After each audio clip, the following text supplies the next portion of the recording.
Hello everyone and welcome to Born to Fangirl, your podcast made by a fangirl for fangirls.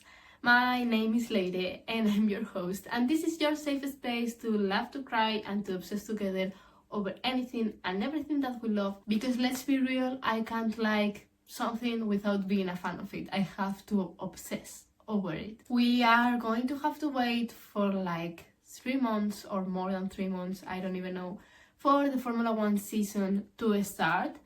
But we have to be super happy about it because this season, the 2025 season, has been so crazy that we have a new world champion. And I'm so happy to tell you this because he is my favorite driver. Officially, Lando Norris is the world champion of the 2025 season and we are so here for it. I know a lot of people disagree with my happiness, but you know what? I don't even care. We have been through so much that we deserve to celebrate just like any other world champion. And I know for a fact that all the Lando haters are just really envious, and lots of them are just pick-me girls or men that don't know how to deal with their emotions. So yeah, if you hate Lando Norris and if you hate that he won, I'm so sorry for you, but you have to accept. No matter what you do, no matter how much you hate him, it's not going to change. So yeah, now that my speech is over, what I wanted to do this episode is just a short episode, hopefully, because you guys know how much I love talking. The idea is to summarize some of the things that have happened in the 2025 season that you have probably forgot about, because honestly, before I searched all these things, I had forgotten about them. So let's start with an announcement that was made the last season, not during this season, that I think changed everything about this season. And it was the news of Lewis Hamilton going to Ferrari, because that meant that Carlos Sainz was leaving Ferrari. And it was kept for months, but we finally found that he was moving to Williams.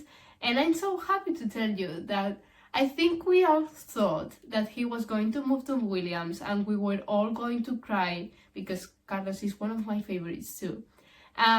We all thought we were going to be crying about how he was not going to get any podiums or like many points or whatever. And I'm so happy to tell you that he did. He got many points. And thanks to him and the help of his teammate Alex Albon, Williams is now 5th in the championship. And also really sad that Lewis moved to Ferrari and he doesn't have any podiums with the team. If I was I would be happy to have a 7-time world champion in my team, but if he doesn't give you many points, what's the point, you know? Now, this year we also got many rookies. Some of them are Kimi, Isaac and Oli. We're getting another one next season who is RB. But the sad thing about this is that at the beginning of the season we got Jack Doohan in Alpine. But you know, Alpine does work in a really strange way, and just in the middle of the season or in the start, I don't even know, they changed for Franco Colapinto. And if you ask about my opinion, they should have kept Jack. It's not that Franco was going to do wonders for the team. That car is a tractor. I think it was a very sad thing that they got rid of Jack. And the next thing that happened is,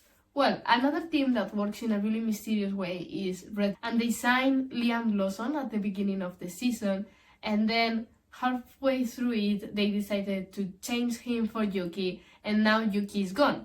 That team also needs a change, also needs to get their shit together because they can't be changing their drivers all the time. I know they are trying to find like a match for Max Verstappen, kind of get like 2 Max Verstappens that can fight for the first and the second position. But you know, finding another Max Verstappen, it's going to be really hard. He's one of a kind. So Red Bull, if you're watching this, please stop ruining your drivers, because I know you got Isaac Hadjar for the next season. The news was revealed today that Helmut Marko is leaving Red Bull, finally. And that makes me think that Isaac is going to be safe in Red Bull, hopefully, because if you touch a hair on Isaac's hair, I don't even know what I would do to you, but you are being warned. I think those were all the changes. If I'm forgetting anything, I'm so sorry. But I think the highlight of the season was McLaren. Not only because they have a really good car and a really good driver combo, also because what the hell are they doing? They don't even know how to take the season. Like, it was super cool that Lando started winning the races and leading the championship. Then it was Oscar, then it went back to Lando, and then finally he won the championship. But why is it so hard for them to choose a number one driver? All the teams have that decided and they have their priorities, because obviously Formula One is a team sport, but at the same time you need to have your priorities. But McLaren for some reason doesn't know how to choose, and in my opinion, maybe it's because I'm a Lando fan, but they should have prioritized Lando this season because he started winning, and also at the end of the season Oscar was not really performing well and Lando was, and he had more points again. And well, Lando has been in the team for years, so I think they should have prioritized him and tell Oscar, it's okay, we will prioritize you next season, or do something like that, you know, some type of agreement. We also had a lot of drama with Red Bull, not with Red Bull, more like with Max, because I think that we can all agree that we thought at the beginning of the season Max was not going to be like anywhere close to be a champion, and then at some point everything changed and we were all like, maybe it is happening. Like, even if I'm a Lando fan, at some point I really thought Max was going to win, and I was excited for him because, you know, he was really showing how good he can be. And if you ask about my reaction to seeing Lando win, it was so funny because I started watching the race and I was really stressed. I believed that Lando was going to win, you know, it was quite easy. But I was stressed because seeing him trying to pass Yuki and then Yuki getting a penalty, which, I mean, if we talk about it, I'm not sure if that penalty was fair or was not. I haven't even analyzed it because I'm happy that Lando won and I don't want to look into it more. I think I was more stressed about McLaren than about Lando, because I was like, they are going to ruin it. They are going to do something and they're going to ruin it. And I feel so bad because I judged Oscar when he overtook Lando in the beginning, and I was like, why would you overtake your teammate when he's about to win and you have no chances? But I understand that it was to be second. So yeah, Oscar, I'm so sorry, I love you. Then finally, well, I had to watch the beginning of the race out of my house with no volume on my phone, and then we got home and I was finally able to watch it. I was super happy and I was sharing about it on my Instagram, but for some reason I didn't realize and I wasn't aware of what meant to be world champion after hours when I saw Lando celebrating in a couple of videos. So yeah, it took me hours to realize what had happened. But yeah, I was super happy, super emotional too, especially watching Lando's mom cry. I love moms, okay? Moms are the best thing in this world, and I'm a Lando Norris mom's fan, if that's a thing. But yeah, overall, super happy. We can finally brag about it. I've seen a couple of people saying online that it's ridiculous to say that we won because Lando was the one who won. But after supporting him and just reading all the hate online, I think we deserve to say that we won. And you know what? Haters are gonna hate no matter what. So yeah, if you're a Lando Norris fan, please go to the internet, go to Instagram, TikTok, wherever you want, even Twitter, and just celebrate because we do deserve it. It's been a really crazy season for everyone.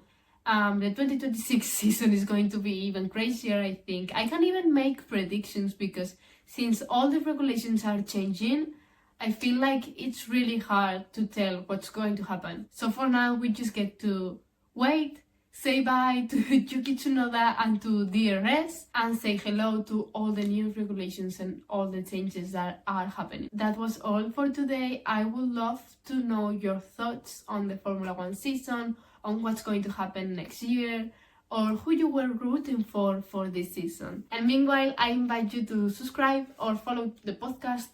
You can follow us on YouTube, on Spotify, on Apple Podcasts. We are literally everywhere. You can also follow me on social media, Leire on Track, where I just update about my life. More like updating about my life, I update you on celebrities' lives because I'm a fangirl and that's what I do. You can also join our Discord server where we get to fangirl together, and we have a really small but really cute community. I feel like I'm forgetting something, but I don't know. That was all for today. Thank you for being here. Thank you for supporting me. And I'll see you on the next episode, which will be next week on Thursday. And I am preparing something really fun, which is an award show. So yeah, if you want to see that, please join Born to Fangirl. See you in the next episode. Bye bye.